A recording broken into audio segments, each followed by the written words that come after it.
A sharp turn for history. As President Biden announced at 1:46 p.m., there would be no last campaign for him. I believe it is in the best interest of my party and the country for me to stand down and to focus solely on fulfilling my duties as president for the remainder of my term. I want to offer my full support and endorsement for Kamala to be the nominee of our party this year.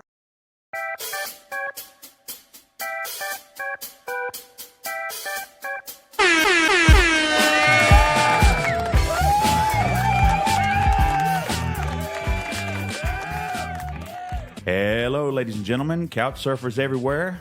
I'm your host, Jason McCoy, and alongside me, I'm joined again by my confidant, Nelson Bowyer.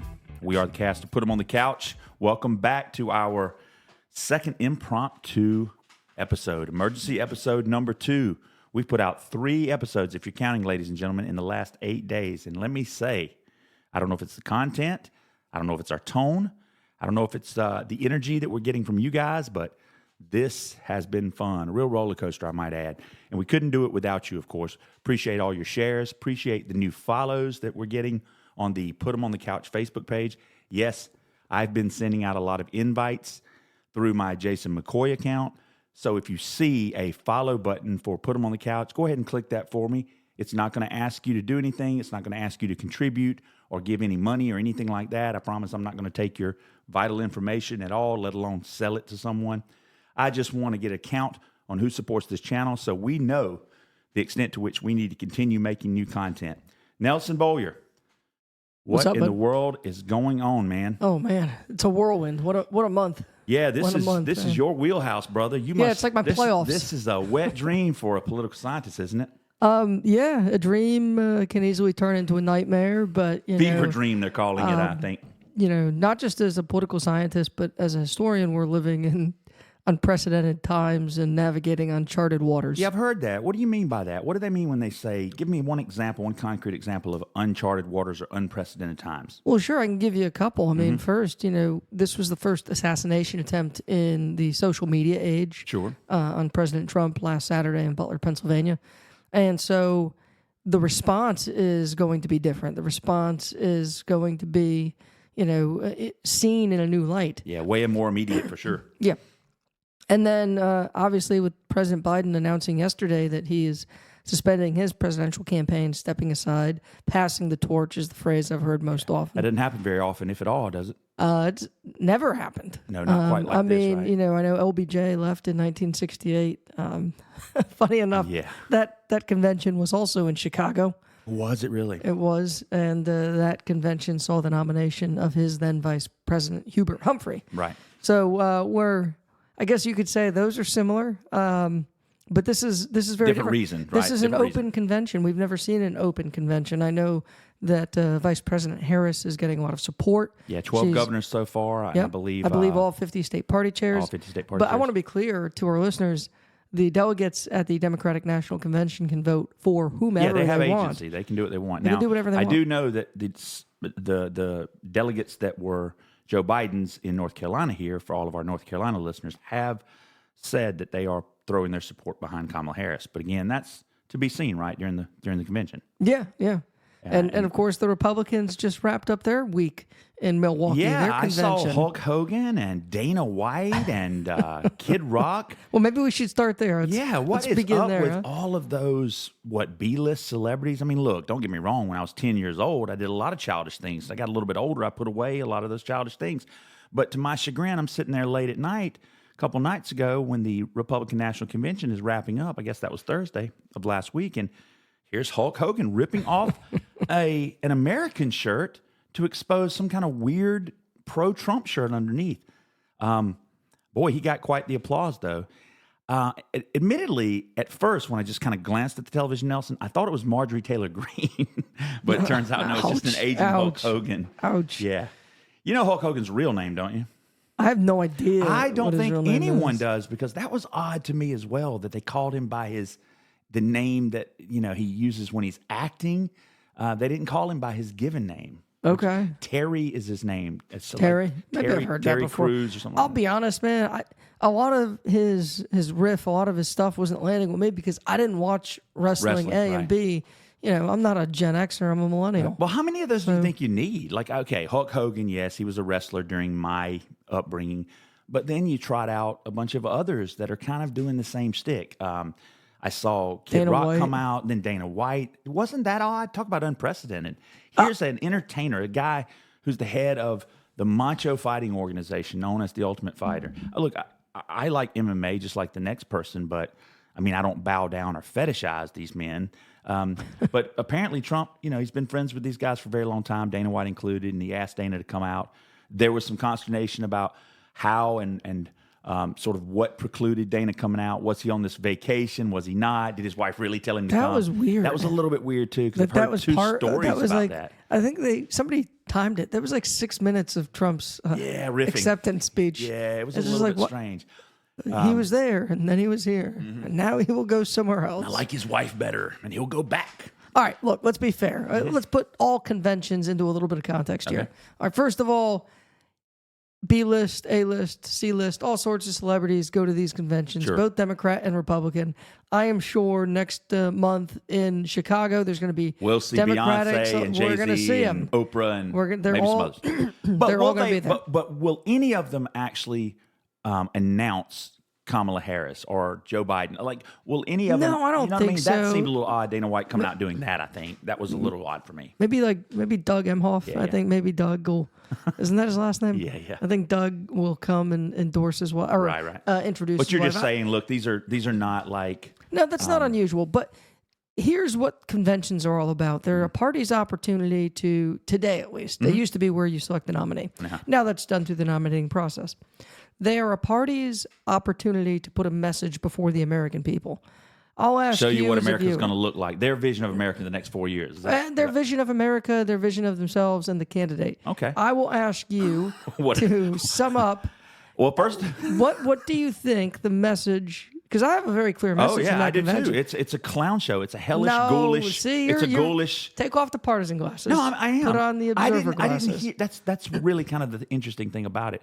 Trump said he was going to be a changed man, right? He admitted as much. Our last podcast talked about this rewriting of his speech, right? His acceptance speech. And for about, 20, 30 minutes, he did this real low energy slurring thing where he talked slow and he kind of recounted all of the blood as the bullet whizzed by his head and crushed his skull to hear him exaggerate it. And then on a dime, he started shouting out Hulk Hogan, Dana White, Kid Rock, and others. And then he went off on this hellish sort of jaunt through his greatest hits. It sounded like one of his rallies, right? Yeah. But wonderfully, for anybody who hasn't seen one of his rallies, you got to experience it firsthand. Now, I'm just sad that it didn't go in prime time. He went over. But no, it was crazy. But forget the rallies. Or forget, it was crazy to me. Forget his speech for a second. There was no positive message. There was no message at all. There was a it message wasn't from clear. all of the speakers, and it was clear and consistent. Oh, they hated Joe Biden. He's too old. No, and it was compelling. And that message was strength. That message was. They were looking for somebody strong and virile and who could fight back There and who you could punch go, hard. right? Yeah, I agree with that. Maybe point. maybe you could put on that sound of Tim Scott with the roar. Yeah. You guys remember this? Wow!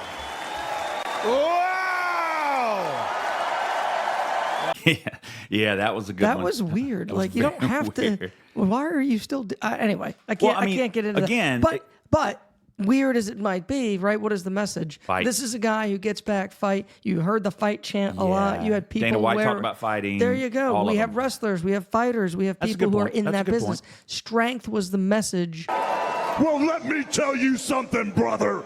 of that entire And convention. ladies and gentlemen, if you haven't compared heard our to last two Democratic episodes, weakness. we talked a little bit about whether or not this fight lexicon that many of us use when we're talking about races or when we're talking about competition, whether we're doing it consciously or otherwise, whether it's a metaphor or otherwise, we do tend to use this a lot. Nelson admitted as much on one of the last episodes that he too uses terms like fight and war when he's in battle, when he's talking about races, when he's talking about competition. But he admits that he didn't necessarily mean that he wants to see blood or that he wants, people to die. No, quite the opposite. No. I want to avoid those things. Yeah. But it is odd that we use, or that I guess it's telling that humans use words like that. It certainly brings out emotion, right? Sure. It can leave no doubt in the mind of the person listening to you that you are definitely someone that means what you say. And I think that's the thing that, Trump has had going for him a long time. Ever since the beginning when he announced, people said, he tells it like it is, right? We know where he stands. He's a billionaire, so we know he doesn't need the money. And of course, he's been doing a lot of blustering, to hear the critics say it, his entire presidency and campaign. But he did get shot, right? Yeah. Whether it was a got back glancing up. blow and he jumped back up, and the up. first thing he thought about doing, whether this means he's a narcissist, possibly, or it means he's courageous, is he said, wait, stop. Even though I'm under attack, I want you to stop. Let me find the camera and let me pump my fist in the air and yell fight. Not once, but 3 times, so as to make sure, kind of the way Blue's Clues used to do it for my kids when they were growing up, that they can remember exactly what the chant is and get the timing right. And if you noticed, they did that a lot at the convention as well, right? Fight, There was fight. a lot The of audience that. There was was a doing lot of that. But listen, that convention was based off of an opponent and an idea. Yeah. So that message was geared around a candidate who was perceived by not just the majority of the Republican Party, a majority of the electorate as being weak, infirmed, feeble, and now that has been totally and Upended, completely upended. Yeah, let's remind the audience again. I feel like we're doing this a lot, right? We're Captain Obvious, but for anyone who's been under a rock the last couple of days, you should know that Joe Biden has done exactly what many, many, many of his closest friends, allies, surrogates even, have said he has to do for the good of democracy. He has put the people first. Put America first. He bowed out. Yeah. He bowed out. He didn't tell anyone. I don't think anyone except his closest circle, probably his wife, maybe his son, maybe some of his closest friends, Jim Clyburn, maybe knew. But he made the decision about 1:45, I believe, Sunday morning. Sunday afternoon. Sunday yes. afternoon, 1:45 Sunday afternoon, that he was going to bow out of the race. He was going to stand down, to use his words on Twitter. And of course, around 2:00, the news broke. I was watching, I think, CNN or MSNBC, and the broadcaster there read his tweet, or from Joe Biden on the air, saying that he was standing down. Yeah, that's it was a little shocking, right? The timing, I think, shocked me. Not having any real lead up. Like I felt like I should know it was coming. Yeah, I did kind of look too for some tea leaves, some drip, some Sunday's some an odd leagues. time to do it. But 1:45. I think the president. And look, I don't know. I'm not the president, but I think looking at it, in that first statement, he didn't mention anything about an endorsement. No. That came about a half hour later. Yeah. But that was about his presidency, and I think he took a lot of pride in his presidency, and I think he feels, from all the reporting I've seen, he feels very hurt, very upset that people didn't appreciate what he was able to do for the country. And he has had a very significant record of accomplishment. Yeah, he's had a great impact on the He's country. been a very successful legislative president. And I think you said this last time, though, that's not really what matters, right? It's absolutely one of not the what first matters. episodes we did in this 3-part series is that, you were saying, you're arguing vehemently that it doesn't really matter. Like what matters is saving democracy. What matters is getting rid of Trump. That's from the Democrats' own words, right? They believed that democracy was at threat and they wanted to get rid of Trump. And so to that end, Joe Biden has done a difficult but noble thing. Whether you listening at home believe that or not, whether you listening at home believe Joe Biden has done anything heroic or not, the Democrats certainly believe he has. In fact, some of them they're are all saying, rushing out to lionize him. They're lionizing him. A couple of them are a little bit upset by the fact that he didn't do it a week earlier. But I feel like as far as things go, that's pretty fast for someone who's been in politics 50 years, right? For someone who knows that he's worked hard, he's bled, he's sweat, he's given all of his tears for 50 years. Like him or hate him, think he was effectual or not, he has committed his life to this thing called government. And I imagine it would be difficult for anybody, certainly Donald Trump, the biggest narcissist and the biggest power-hungry politician I've ever seen in my lifetime. It'd be hard as hell for in an average narcissist, an average power-hungry politician to step down. So Joe Biden, we shouldn't grade him any differently, right? That was a real heroic thing he did, just backing down, just standing down. I mean, I can't say that I would do it. Yeah, I don't know. I don't know his thought process. I don't know how he arrived at this decision, but I'm impressed. Well, some say it was the polls, right? That people were showing him some of the newest polls suggesting that, look, we're not only losing these battleground states, but we might also be giving some states that weren't in play a little bit of play, like New Jersey, New Mexico.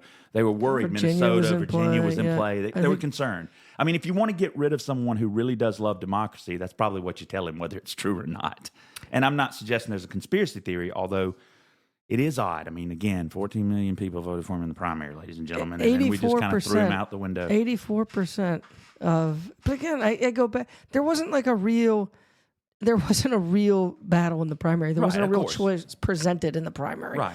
And I've seen that from a lot of Republican leaders. Hey, look, you guys are just squashing the will of the Democratic majority. Boy, that's which rich, I kind of find ironic rich. Because I'm pretty sure this guy is leaving of his own free will, and the other guy tried to stay after the voters had exercised their choice and said, we want the new person. So, I mean, look, we could talk about hypocrisy all day, and I'm sure one day we'll do an episode on hypocrisy, cognitive dissonance. Well, all look, that stuff, anyone that knows me, probably even you, knows that we're people that love democracy first and foremost. And I don't have to tell you that I was no huge lover of Joe Biden, but I did respect. You seemed like it in that other episode, but I do man. respect him, and I want to make sure there's a nice juxtaposition against the way in which we were doing it, and also the way in which I guess my expectation was to let him make his own call. And ultimately, I guess he was able to use his own free will and agency. And that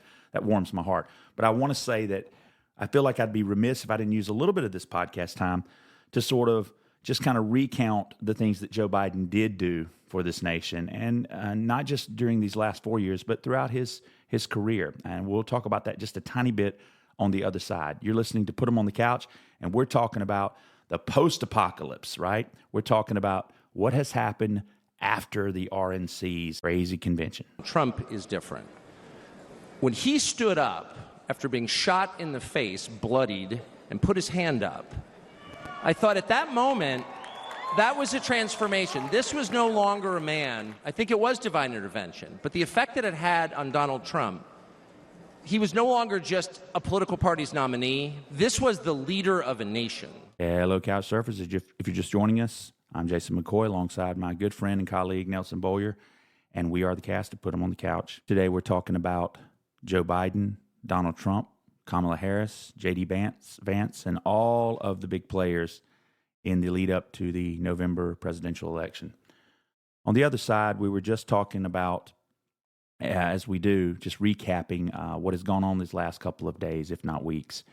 And was talking about Donald Trump in particular and whether or not he really made good on his promise to be a changed man. I know that one of the last episodes I suggested that it was possible, but I didn't believe that even, a bullet coming within a hair shot of killing him literally would change him. Although I admitted that I had hope, and although I admitted that under many circumstances people do in fact change. I was hopeful. People do in fact change, man. Come on.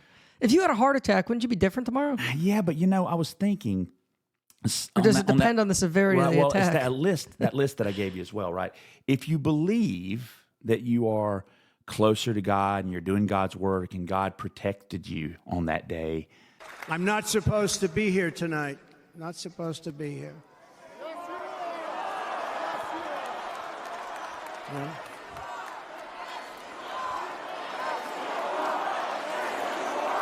I stand before you in this arena only by the grace of Almighty God. Many people say it was a providential moment. Probably was. When I rose surrounded by Secret Service, the crowd was confused because they thought I was dead. Just a few short days ago, my journey with you nearly ended. We know that. And yet, here we are tonight, all gathered together. We live in a world of miracles. No matter what dangers come our way, no matter what obstacles lie in our path, We will keep striving toward our shared and glorious destiny, and we will not fail. We will not fail. Already are. It certainly seems to be the case with Donald Trump. Again, 30 minutes of his speech at the RNC Thursday night, he sounded relatively normal, albeit a little slurry. Did you think he was changed by that speech? No. Or did he seem different to you? Not really. The minute he started shouting out Hogan and others, and then quickly he said, "Crazy Nancy Pelosi." And I said, uh-oh. And if you go back and watch that, even his eyes lifted. Like he had made a mistake. They told him not to do that. He had promised he wasn't going to do that. He's going to unify. And then he does that, right? And then from there, you could see he let his guard down a little bit. He started riffing a little bit more. He went off script and started riffing. Well, look how it And then started, though. I Like that was know. messianic. He comes in. He comes on stage with Trump in the background, not red, white, and blue, not American flag. It didn't look as messianic as it looked just narcissistic. It just looked like Wayne Newton in Vegas or something, right? Like But, you know, Elvis. we've talked about like the cult of personality, and I've mentioned it. Yeah, I've heard it a lot. I think a lot of people have heard people say that. And things like that. But what does like, that mean exactly? Yeah, to a well, politician? what does it mean to me? It means like somebody like Bigger than Stalin. life? Yeah, absolutely. Somebody whose entire ideology is based on who they are, Yeah. and what they do and what they believe. And you know, I mean, I hate to admit it, but I kind of saw some of that, and maybe you can speak to it some. I mean, like I said, we showed the Scott thing, but some of the rhetoric from the speakers was just like, I mean, you're always supposed to glorify your nominee, but this was a little bit over the top. Yeah, it did seem a little bit over the top. But again, if you think you are the Messiah, if you have those kinds of Delusions? delusions, if you want to call them that, if in your worldview there's room for a Messiah literally walking around on this earth, I mean, then I suppose you can read anything into anything. Yeah, it's still but, I mean, odd for me. It's still odd for me that is- in a world where most Christians believe there's good and evil, right? And the icons for those two is like God, Jesus, or the devil.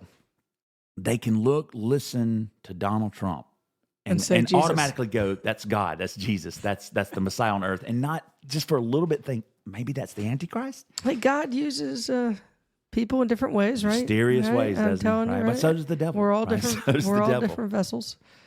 Yeah, Yeah. it was a little messianic. In fact, the way Trump described that event out there in Butler, Pennsylvania, right, where he fell down and he got back up, he talked about it almost as if he was the second coming, right?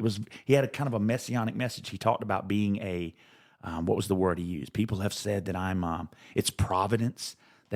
You've never heard Trump use a word like providence. I'm not even sure that he knows what that means. Maybe he believes that. But he knew. Well, he used it in the right knew- context, he so did I'm sure he use it. knows what it means. Well, come on. I mean, I can use raconteur in the right context if somebody briefs me right before I go out there and say it. You know, I'm not sure that he knows it. He doesn't use a lot of religious language normally. That no, is but nuanced. actually, It's very that's nuanced. been coming up a lot before the shooting. It had been a new type of feature in these Trump rallies.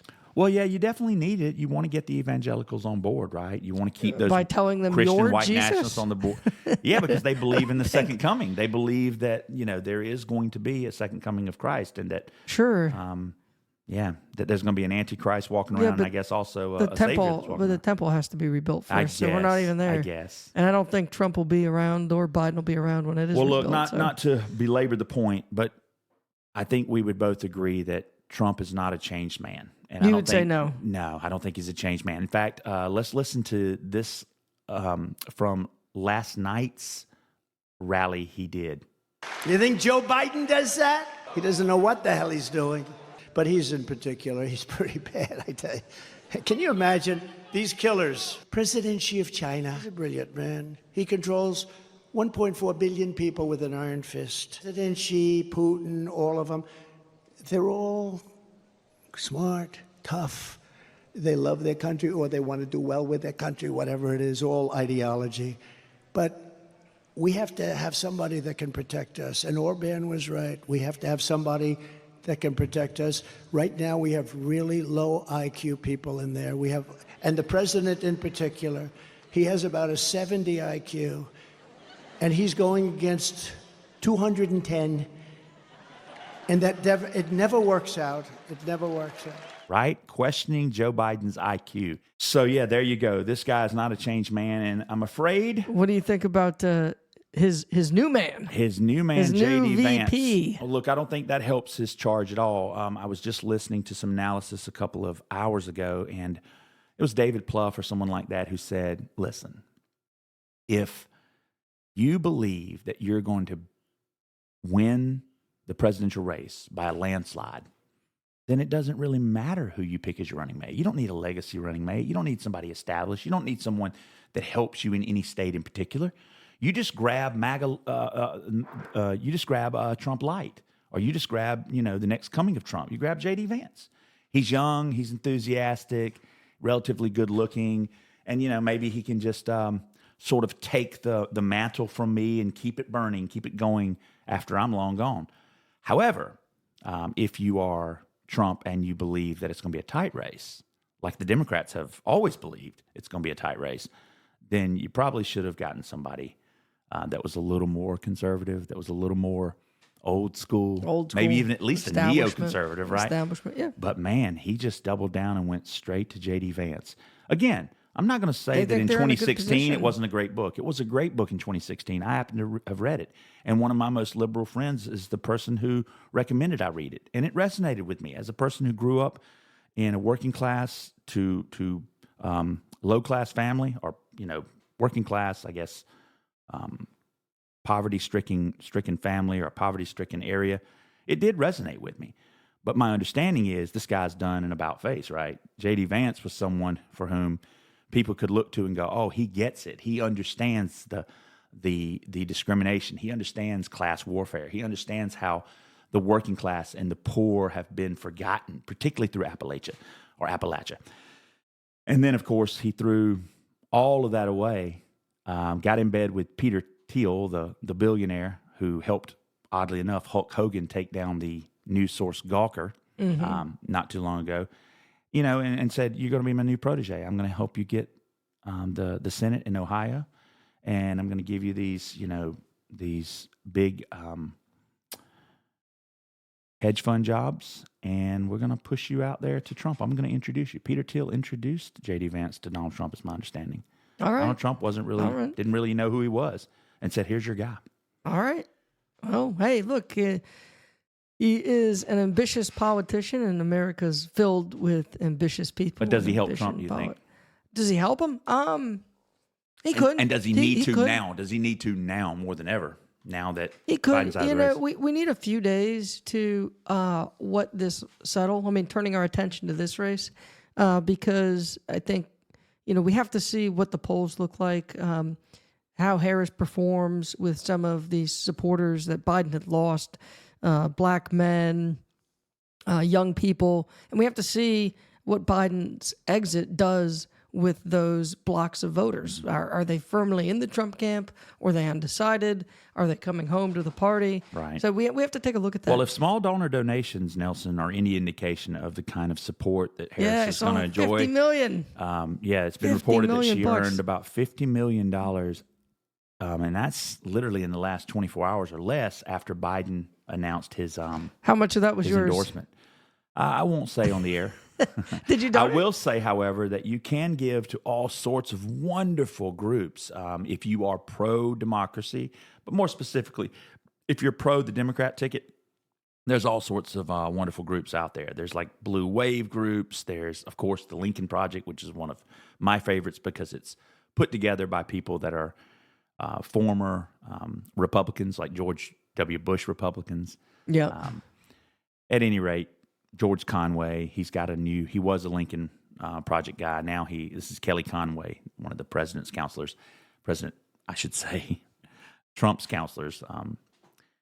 Her husband, George Conway's got one. It's the Anti-Psychopath Group, PAC, Political Action Committee. That's harsh. He's raising quite a bit of money as well. Harsh. No, hey, that's not he was unity. trying to That's not unity. he was trying to helpful. counter that message that Joe Biden's mind was failing and faltering. Okay. He was going to make the case that, what's worse than being an old feeble mind is being an old psychopathic narcissist, a malignant narcissist, some of those critics. Well, you know what? Trump. That's where I'm saying this race has totally been changed because now Donald Trump is the old man, isn't he? In He's the the old race. guy now. He's Now the guy that it's fumbles Donald the words Trump's, a little bit. Yes, mixes up names. Maybe even the low energy candidate now. Maybe even the low energy Although candidate. That's interesting. It stands. Well, we'll stand to see this. I've heard rumblings that Trump and his ilk are a little bit pissed off that they don't have another go at Joe Biden. They can't just crush him on the debate stage. Sure. They're even sort of rumbling behind closed doors of whether or not they're going to give Kamala Harris, if she is indeed the nominee, give her. No, he has said. Give her a He's shot already at the said debate. he will debate. His campaign said he will debate. Okay, he will debate. He will okay. debate. So Now, God bless him if he listen, has to go against a I'm telling career you what, prosecutor. That we should live stream that. That will be the most watched presidential debate in American history. Yeah, we could live stream that. By Maybe we far, can get a by bar far. or a restaurant downtown to sponsor it. Yeah. We can go in and have people stop by and give us help us do the play-by-play that night. We can do a local bar or restaurant that Let me night. ask you a Let's plan to do psychological that. question, right? Yeah. For months and months and months and months and months, years even, people have been saying, this is not the race we want. We do not want this rematch. We absolutely don't want Right. to see it. Okay. So they get their wish. What impact does that? I mean, you have had Democrats fretting, dreading. We've talked about it. We've been Many of them have said the race is over. Trump has won. And I right? said- I said all that. but giving up. Yeah. I'm not giving up. I was just telling you that I didn't think Biden had a very good chance. Well, I certainly didn't see a lot of energy. I didn't see a lot of boots on the ground, right? I didn't see a lot of surrogates come out and just like rallying strongly. To use Trump's term, his mantra, strong. I didn't hear a lot of that from the surrogates. Well, like you had said earlier, I mean, I wasn't posting a lot of Biden- photographs of Joe Biden. I think Biden's biggest political liability also was one of his greatest strengths, and that is He's tender. He's soft. no. He is driven and focused on results, and he thinks that. And he was successful as a senator, very successful as a senator in the 70s, in the 80s, in the 90s. He was a very effective vice president. He had a very good relationship with his boss, Barack Obama. And he was very effective as a president. He knows how to talk to legislators. He's a creature of Congress. Yeah. And he believes that if you do good in one term, you should go to the voters and say, look what I've done, and get another term. Yeah. We know from a psychological standpoint, from a political standpoint, that ain't how it works. But look, I It's don't not know about if what you anybody's did going to for me. be. It's about what you're going to do for me in the next 4 years. I don't know if anybody's ready for the kind of onslaught that Donald Trump and his ilk bring. I don't know if anybody is ready to get on stage with the Donald Yes, Trump but while what- he starts slinging monkey poo. Like, But I noticed about Biden is that he seemed overwhelmed by all of the mud, No, by all the no, shit I that don't was being think so. slung at him. He seemed to be honestly overwhelmed by it. Like, how do you even respond to this? I think I disagree. I think his concern was, look, I'm just going to keep my foot on the gas, keep telling you what I've done, keep telling you what I've done. And nobody cared because they don't know what you're going to do or if you can do anything over these next 4 years. Now, Kamala Harris has an opportunity to say, well, or really anyone else who gets the nomination, right? well, yeah, Whether but that be especially Kamala. Harris, especially because she is part of the Biden-Harris she's part of the ticket, administration. yeah. So she can say, look at what the administration has done. Look at our accomplishments. This is where we're going in the next 4 years. And you had mentioned some of them, and I'm just going to repeat a few of them. Please do. The American Rescue Plan, the infrastructure bill, right? The student debt relief that the president was able to provide for millions of Americans. Getting us through COVID. Getting us through COVID. We had high inflation, but the United States economy today is the best economy in the entire world. Right. And honestly, We it did always has better. been. Let's be honest. Yes. But it's even better today than ever before. I know we don't feel that because prices are still high, and I understand that. Go to Europe. Yeah. Go anywhere else, any other advanced economy. They do not have the success that the United States had. No, they would love under it. Joe Biden. They They would love just it. don't. And And we'd be remiss if we didn't mention the stock market at least. I know that's not a Stock big one market's for a- you, but No, again, for it's anyone who something. has retirement income, anyone who has a 401k, anyone who has a Roth IRA, anyone who has mutual funds, I mean, we're all, to some degree, not all, but a lot more of us to some degree are invested in the stock market. And we also done even if all we're of not getting this. like capital gains. We've done all of this with almost no unemployment. We have the That's true. lowest. And so, Yeah, I get it. Look, I buy groceries like everybody else. It's a pain in the ass. I'm as frustrated Inflation is as real. it is real. But it's not like 1980s inflation. Let's be honest. No, and there's a difference between inflation and high prices, right? Because high prices are the result of inflation, and they don't just go away. But we, of course, high prices are also the result of things like, not having protections for workers, for allowing corporations to just be as greedy as they want to, right? I mean, no, that's definitely part of it. But we are actually starting to see prices come down. Yeah, I noticed McDonald's and a couple of others have got lunches for $5 or so. So hold on, right? But anyway, that's the record of the Biden-Harris administration, and we could never get to that. We could never talk about that. And we could never talk about what the next 4 years look like, because 84% of Americans believed that Joe Biden could not effectively serve another 4 years. Yeah. That's a death knell. And now it's over. Yeah. Now, do you think that, number one, Kamala Harris is the right pick for the top of the ticket? And if so, what are some arguments that people might make that she is the right pick, that she's the one that should lead the ticket? Well, to me, it's rather simple, right? She's the vice president. She's the understudy. Yeah. So, I mean, we elected her to serve as the vice president of the United States. Yes. She's been doing the job for 3.5 years. And Biden ostensibly tapped her because he thought she would be the best person to do the job if he couldn't execute. Exactly. And we seconded that choice. We agreed with that choice. Mm-hmm. And so I think she has earned the right to be the front runner. I think the president's delegates are his delegates, and he has asked them to support her. And I don't really think there's anything else. I think the party is coalescing rapidly around her candidacy. So a lot faster than I thought. I certainly don't see anybody stepping up to challenge her, given her strong position. What are some other things that you look to and say, you know what, she's going to be a good candidate, or possibly even the right candidate for this moment, other than the fact that she was his VP? So I went up to see Vice President Harris. Oh, in Fayetteville. In Fayetteville. Mm-hmm. Yeah, I went with my daughter.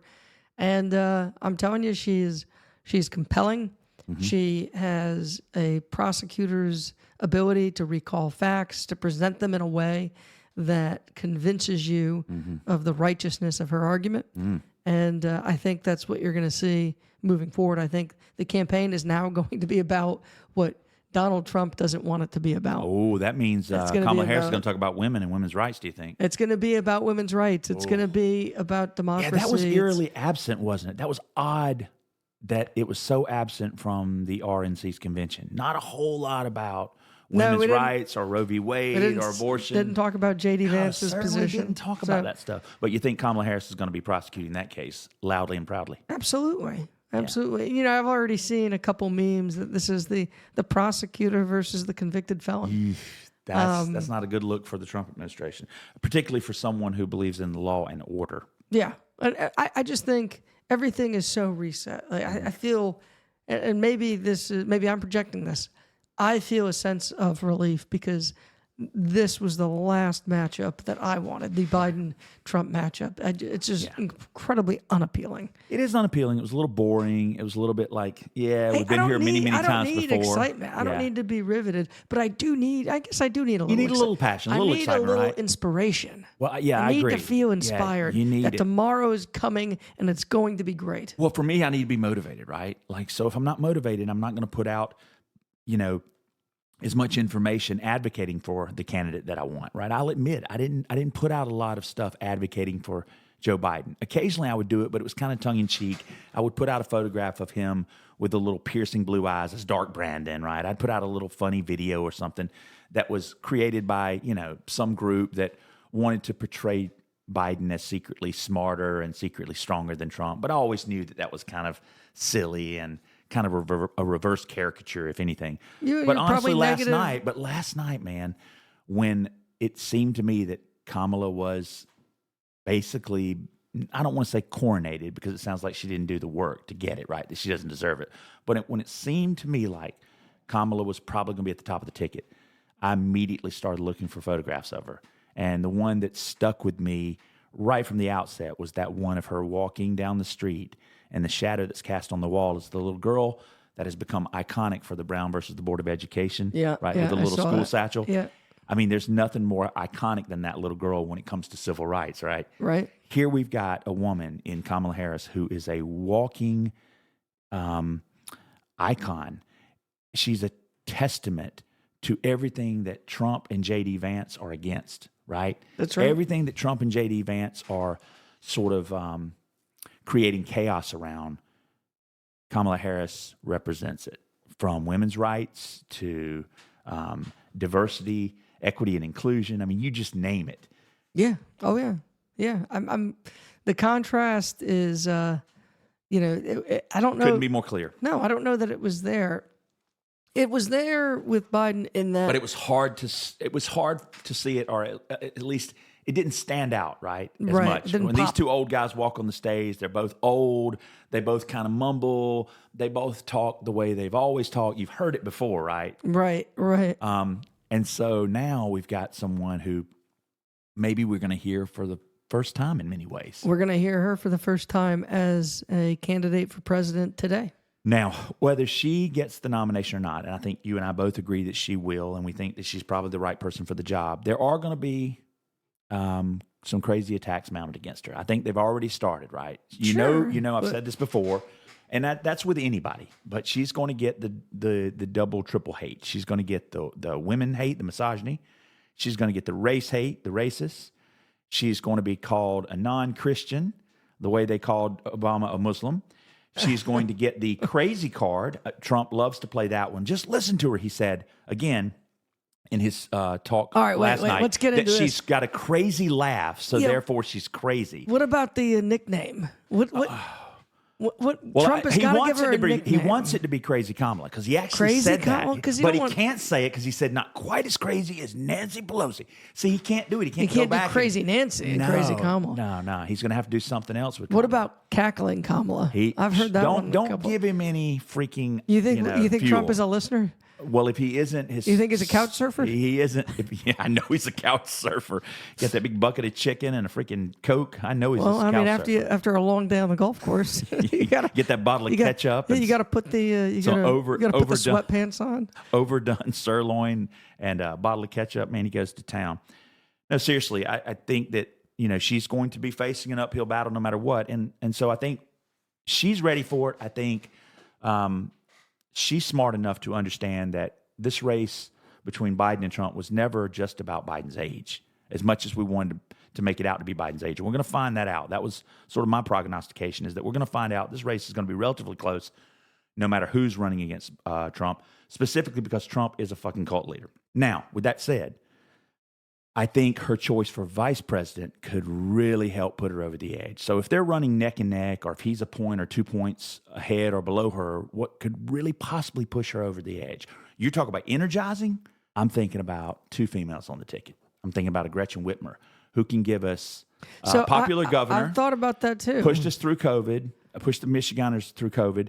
Thirdly, she's actually liked on both sides of the aisle there.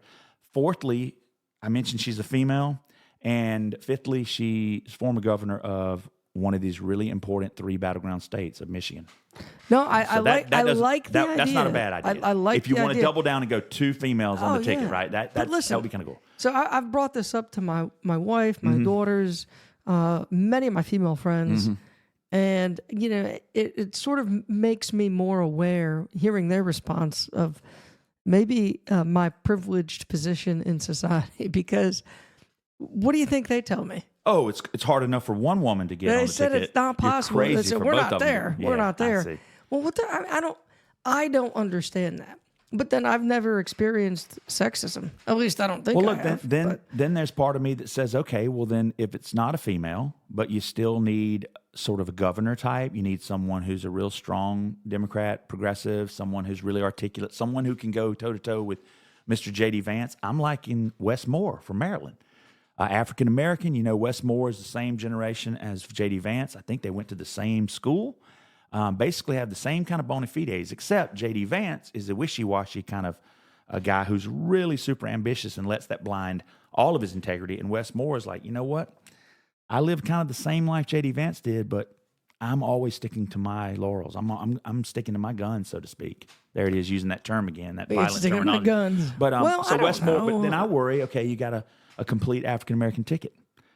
Kamala and Wes Moore together. I worry about, again, the racists coming out. Again, I don't think there's more racist out there. I just think that you can energize the racist if you have two African Americans on the ticket. I don't think there's more. Wait a minute. We don't have wait a more. minute. I don't think we have wrap more my head around this. misogynist. What you think is that if you racists have will come out and vote for Trump. people just to who keep- might have like racial biases, racial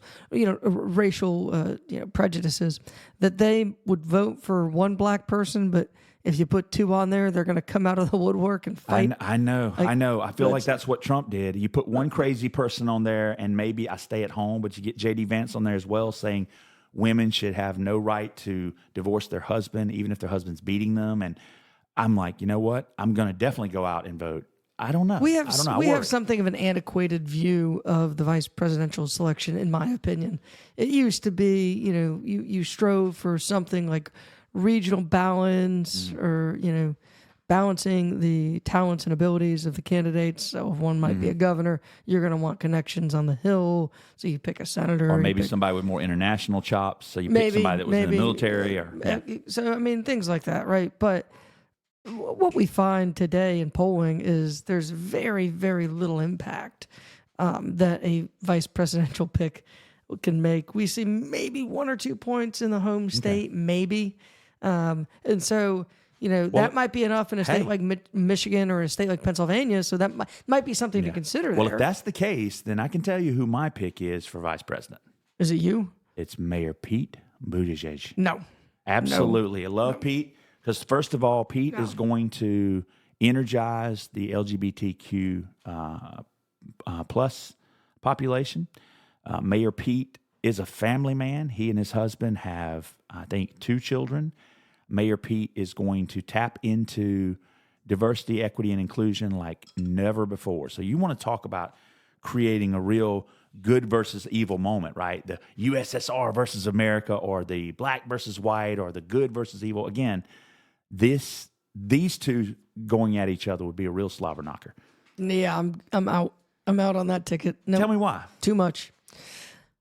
Because Pete Buttigieg doesn't get you anything electorally. But you just said they don't give you Gretchen really any Whitmer points would anyway. I mean, don't give you much anyway. But you're saying it wouldn't even give you as much as Gretchen Whitmer, you don't think? No, and then that would. And we're not going to win Indiana either way. And look, I support diversity, equity, and inclusion. Obviously, it was a big part of why I ran for the Board of Education. It was a big part of what we did while I was on the board in my 4 years. And it's a huge part of why I lost. What you like and what I like isn't what everybody likes. And so you'll have Trump and Vance up there screaming DEI ticket and all this. They've already called her a DEI vice president. And, I think there's an effect there. I think most Americans are skeptical of these programs, their intentions, whether we like it or not. And I certainly don't like it. I'm saying that line of attack is highly effective, and the public is already somewhat skeptical of those programs. So on paper, if you want someone that will shore you up as many votes as possible and maybe even bring you more swing voters in the most swingy of voter states, would you say that we got to pick somebody from Michigan, Pennsylvania, or Wisconsin? And if so, who do you like in Pennsylvania? Do you like Josh Shapiro? Sure. From what I know of the governor, yeah, I like him. And who do we have as an option in Wisconsin? I haven't heard that we really have any surrogates or any like Tammy Baldwin, maybe? Maybe Tammy Baldwin, yeah. I've also heard, and I know that they're know what very you're gonna close. say, North Carolina. Governor Cooper.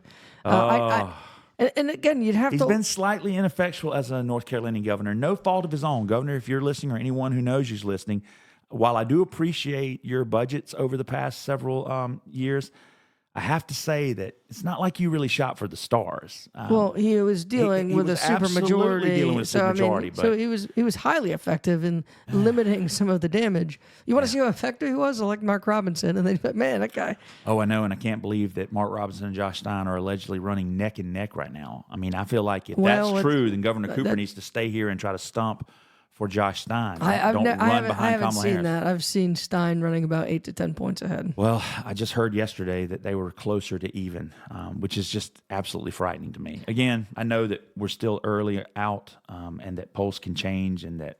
Well, CNN just released a poll of polls between Harris and Trump. Yeah, got Harris up a couple points. No, it's got Trump at 48. and Harris at 47. Okay. I have seen some favorability and unfavorability data looking at Kamala Harris and Donald Trump and Joe Biden, and it looks like, Kamala has, I forget which one it was, either more approval or less approval. It's got more favorability or less favorability than Joe Biden did.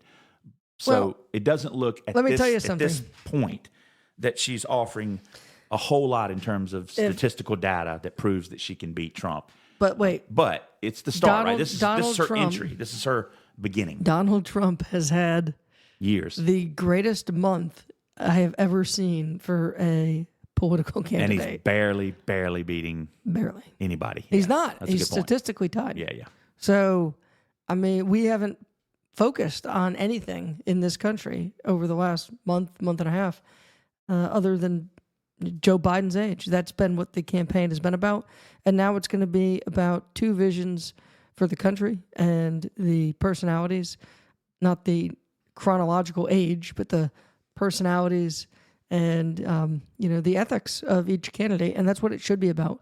We should be focusing on what these next 4 years are going to look like, and each party's vision for those 4 years. You're listening to Put 'em on the Couch Surfers.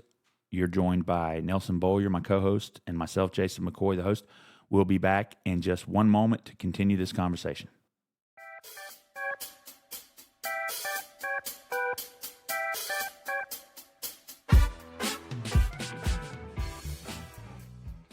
Welcome back, Couch Surfers. If you're just joining us, my name is Jason McCoy. You're listening to Put 'em on the Couch with my co-host, Nelson Bowyer. We've been going about 50 minutes today talking about everything related to national politics that's happened over the last 8 days. And quickly to summarize, boy, has a lot happened. Any of these things happens in 1 year, let alone all of them happening in just 8 days or so, would be remarkable. Nelson, why don't you recount? Well, what's been going on in American politics? Well, we've had, I'd go back 3 weeks. Okay. We had the debate. Got to go back to the presidential debate. An early one, I might add, right? Earliest in history. So we had a presidential debate. It did not go well for Joe Biden. It was a disaster. President Biden had a few interviews, a few rallies, tried to right the ship. Each one sort of, none of them went as poorly as the debate. Very low bar to clear. But they reinforced the doubts that the debate had sort of, I don't want to say sparked, but had confirmed for a lot of Americans. Yeah. Sort of reinforced those. We had a NATO summit here in the United States, which went very, very well by all accounts, but it ended with another somewhat shaky press conference. And then on last Saturday in Butler, Pennsylvania, former President Donald Trump narrowly escaped with his life. He survived an assassination attempt. This is 2 days before the start of the convention, the Republican National Convention in Milwaukee. We had 4 days of a Republican convention where the party was unified and supportive, fully supportive of President Donald Trump. This was really the first convention that he has had, and this is his third in a row, where there were no questions. In 2016, it was iffy. 20 was a COVID convention, but this was Trump's party. There's no doubt. The only real question was whether or not he was going to be a changed man. Was he going to come out with a different kind of energy and a different tone? We had that question. Yeah. It was answered, I think, pretty clearly that, you can say the word unity, but it didn't really go any further than that. And then you had less than 24 hours later, or 72 hours later, the President of the United States suspending his campaign and endorsing his vice president. Yeah, bowing out, he said. Specifically, his term for that was he was standing down. Oh, wait, and I forgot. In the middle of all that, in the meantime, in between time, Hulk Hogan tore off his shirt and Kid Rock. On Wednesday, the day before Biden's speech, or Trump's speech, President Biden was diagnosed with COVID and was confined to his house in Rehoboth Beach. So so many hits there, and we didn't even mention the selection of J.D. Vance, one of the most consequential yet controversial of all vice presidential, candidate nominations in a long time, right? Yeah. So, that's exhausting, huh? So where do we go from here, man? Assuming that Kamala Harris, if we've learned anything, takes the helm, you're the political science guy, you're the government guy, you can sort of tell us sort of what's going to happen week by week or month by month. So for the remainder of July, which we only have about a week left, leading into the Democratic National Convention that's coming up here in August, where do we go? Does Kamala try to gain even more support? There's going to be intense speculation. Well, first of all, Vice President Harris really is going to spend the next couple of weeks introducing herself to the American people as a viable commander-in-chief. And what's that look like? Going on the morning shows, maybe doing some press conferences? You're probably going to see some big interviews. I assume 60 Minutes will be one of them. Maybe meet the press. Yeah, she's going to be making the rounds, doing all that stuff. A lot of rallies, campaign events. Again, she is speaking today. Maybe see her on social media a little bit, see how savvy she is with I'm sure. with that. I am Facebook, sure. Instagram, X. What she's going to do now is the Biden-Harris reelection campaign. So she is a legal claim to the apparatus that was the Biden campaign that now becomes the Harris campaign. So accessing the money will be kind of a lot easier for her, I imagine, than it would be for another nominee. I imagine that you're going to see a spike of some kind, a bump in the polls as people become excited by the possibility of the historic nature of her candidacy, but also the certainty that they won't have to make a grim choice, that they don't have to choose between mushy peas and asparagus. Right. I mean, if you're holding your nose to vote for Kamala Harris, it's for reasons other than and respect to all our too old or listeners. feeble. Yeah, respect to our listeners who like mushy peas or asparagus. Yeah, I certainly love mushy peas. Asparagus, Oh not so God, much. do you really? Okay. Yeah. Well, there's no accounting for taste. But you were ready to vote for. You were riding with Biden. I was absolutely riding with Biden, and if he stepped down and became the vice presidential pick, I'd ride with him again. Whoever was at the top of the ticket. Look, so that's going to bring us into August, and then the DNC is going to have its virtual roll call, where I imagine Harris will win, and then all the speculation. Does she need to? Can she win other than unanimously? Could there be anybody that says, you know what, I'm throwing my name in the hat? I mean, I've heard rumblings of people who have been inquiring, like a Joe Manchin. I think he made a call to the DNC and said, "Hey, what are you guys doing? What are you guys doing?" They're like, "Wait a minute, Joe, you're not even a Democrat anymore." He's like, "Oh, what?" While we were recording this, he decided he wasn't going to do that. Okay, but he did call and ask, "Hey, you guys got somebody in mind yet?" I just want to throw my name in the hat. I'm like, dude, Joe. You've been in politics a long time. Don't pretend like you don't know. You are an independent now. The delegates who attend these conventions are far, far right or far, far left. Yeah. And they're never going to vote for Joe Manchin from West Virginia. So I'm guessing John Tester as a running mate is probably out Probably as well. out. Probably out. I don't think Montana's going anywhere but red anyway. But, while all this is going on, when we get in the first couple days of August, we really have to look at how that's going to work with the vice presidential selection. So I think there's going to be enormous speculation, intrigue, interest on just who she will select as a running mate. And I am confident that that process has already started. Now, she can't make a selection. It wouldn't make sense to make a selection now, right? Because she is not technically the nominee at this point. Has anyone in history ever done that? Is there precedent for that? Somebody coming out saying, "Hey, I want to run with this person," before I even won, quote, the primary? Yeah, I'll give you a cool story real quick. So, first of all, that happens all the time. That's how it goes. Okay. Right? Because you are, today, the Democrats have no nominee. Yesterday, Saturday, Friday, the Democrats had no nominee. You have to be nominated by the delegates at the convention. Gotcha. Right? So you become the presumptive nominee when you've accumulated enough delegates to the primary process. So it happens all the time. Okay. Now, but I mean, in terms of picking your vice presidential candidate before you're the presumptive nominee. You don't pick the vice presidential candidate. I see. The delegates pick the vice presidential candidate. Now, why would the delegates go against? Naming a running mate, I should say. But that almost happened. Oh. Right? In politics, when those little things go wrong, when those everyday things go wrong, that's when you get into big trouble. Okay. So, in 2008, then Republican nominee or presumptive nominee John McCain was thinking about tapping Joe Lieberman for vice president. The purple ticket he was calling it. Joe Lieberman was a vice presidential candidate for the Democratic Party just 8 years earlier when he ran with Al Gore, Gore Lieberman. And a lot of people were really concerned about John McCain going into the convention just because he was a maverick, right? Yeah. He has an independent streak. He's very proud of his independent streak. He votes his conscience. He's a man he puts his country before party for sure. Sure. Yeah. He puts Country the lives first. of people before himself for sure. Yep. Yeah. And he thought maybe selecting Joe Lieberman would have been a good way to amplify that. But the people who were concerned about him thought, No, it's not going to work. no. A pro-life or a pro-choice Jewish Democrat from Connecticut. Yeah. No. You're not even going to beat George W. And let so alone they were trying Al to Gore. build momentum for it. They were, going behind the scenes. The delegates got wind of it. And it was an open question. Could he even make it through the balloting? Would they even confirm their party's nominee's choice for second? Oh, wow. And the clock is ticking here, right? So the plan was Lieberman. Because we're leading into... That gets blown up. Yeah, we're leading into their convention. Yeah. That gets blown up, I think, the Friday before, or maybe the Thursday before the Democratic National Convention starts. And the RNC convention is just 1 week later.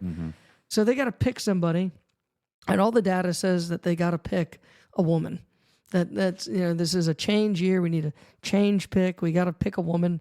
And they land on Sarah Palin. the governor from Alaska. Sarah Palin. And they had 5 days Wow, okay. to vet the governor from Alaska. And they can't do, usually a political vet takes about 5 or 6 weeks. This is 5 days. And so they got all the political stuff-ish, but it got ugly, and it got ugly quick.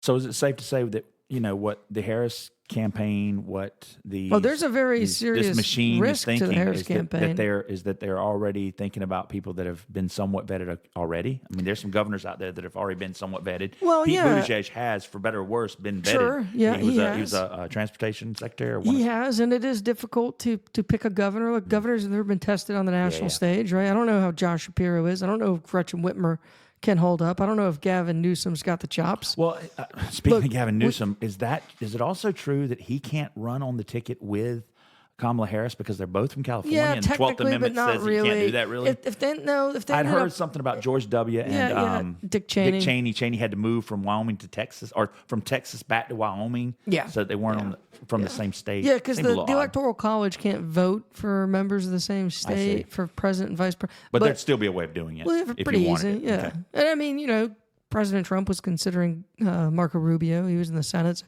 if they won, they would just have to move. It complicates it a little, but that's not really it's not a game changer. Yeah.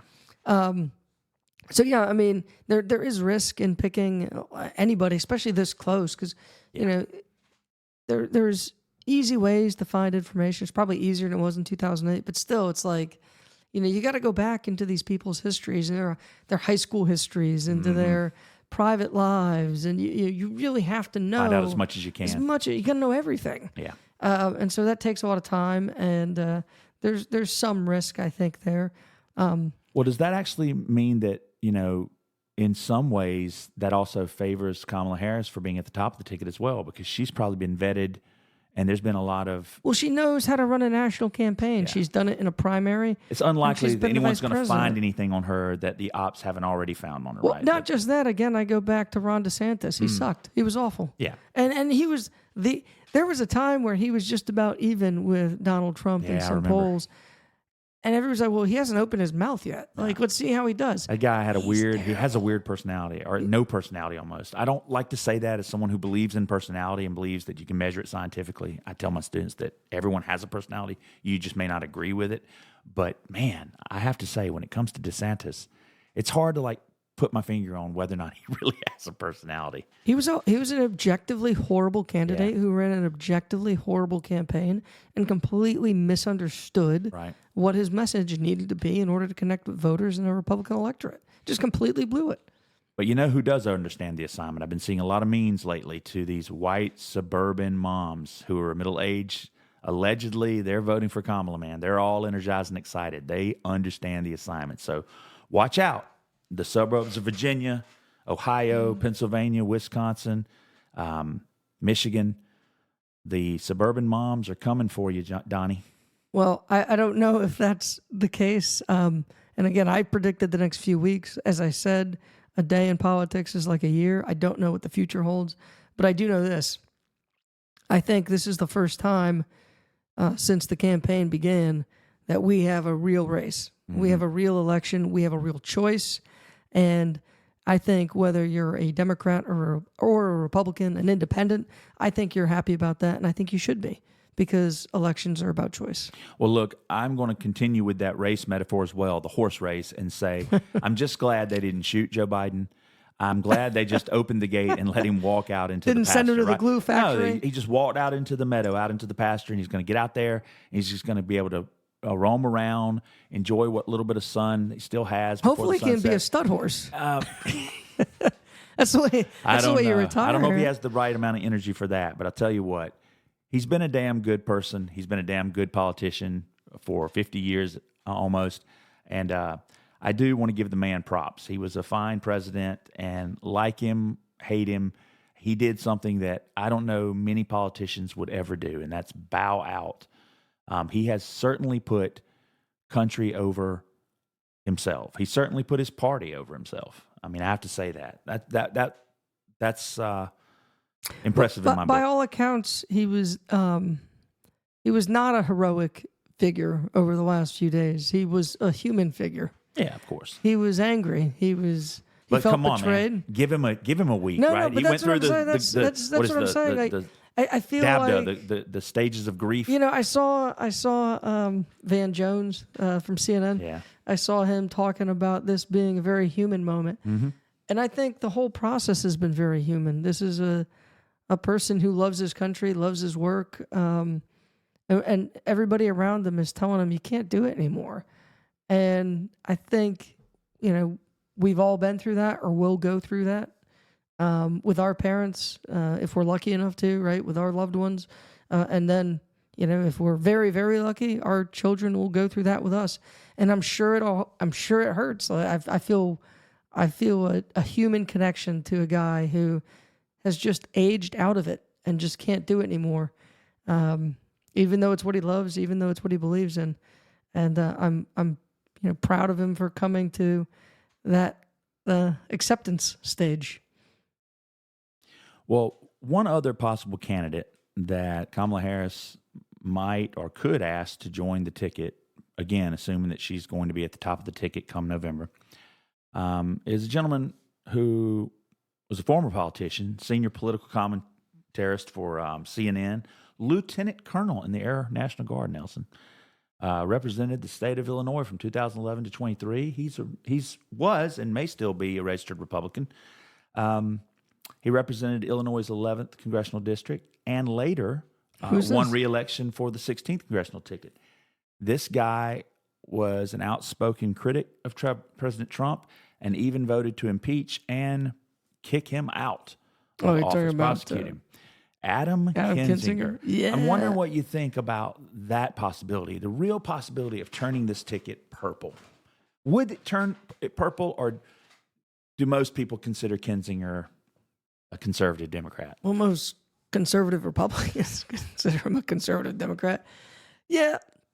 You know, I'm not, we'll do another episode when we get the vice presidential pick and we'll pick it all apart. And do some Monday morning quarterbacking. I don't know. I think, again, you have to look at some data. You have to look at some polling. You have to see how things settle out over the next 4 or 5 days. And you have to. So you don't have a prognostication or a pick. If you had it your way, you knew everything there was to know about the candidates. Oh, I'll give you my pick, I guess. Okay. I will give you the pick of. I will guess it will be Josh Shapiro. Yeah. That's my guess. That's a pretty good pick. But now a lot of it might have to do with comfort level. Mm-hmm. And again, Governor Cooper and have a relationship, and Vice President Harris have a very close relationship. So they've known each other for a long time as attorneys general, which I always hate when we say attorneys general, like courts martial or surgeons general. And but hey, it is what it is. So we'll see what happens. But and would he be your favorite, or just the pick you think it's going to be? Yeah, I honestly don't know enough because I haven't been looking for. I had a vice presidential candidate in mind, and it was Kamala Harris. See, I don't think just from my perspective, I don't know who it will be, but again, I still hope it's Gretchen Whitmer, honestly. Yeah, and Pete Buttigieg is my second. Those would be exciting picks. And finally, I will say, Stacey from Georgia. She's run for governor. Stacey Abrams. I don't know. She's got to be a part of this campaign. She's got to be part of the administration, if nothing else. I am sure she will be a huge part of the campaign. So. Well, yeah, maybe we'll do an episode once we find out who the VP is. We'll do an episode where we Monday morning quarterback that pick, and we'll possibly prognosticate upon what an Harris, whoever her VP ticket will Harris look like. blank ticket. Harris blank ticket. What that would look like in terms of filling out the Attorney General and the Secretary of Defense, Secretary of State, all of those it'd things. be interesting, huh? Yeah. Well, listen, I appreciate you coming in, Nelson, on such short notice. It's Monday, ladies and gentlemen. Sorry that you guys are back to work. We're going to spend a little bit more time on our holiday break before we have to go back to work here come August, I think, second week. It's coming close. But you've been listening to Put 'em on the Couch. We really do appreciate all of the support. Again, if you see that follow button anywhere on Facebook, please hit us up so that you can get the information when we send it out. Want to make sure that you know exactly when we're dropping episodes, and also want you to just do that so that you let us know to what extent you support our show so we know how hard to continue working to create content. We do appreciate you guys, and thanks for listening. Thanks, Nelson. Thanks, buddy.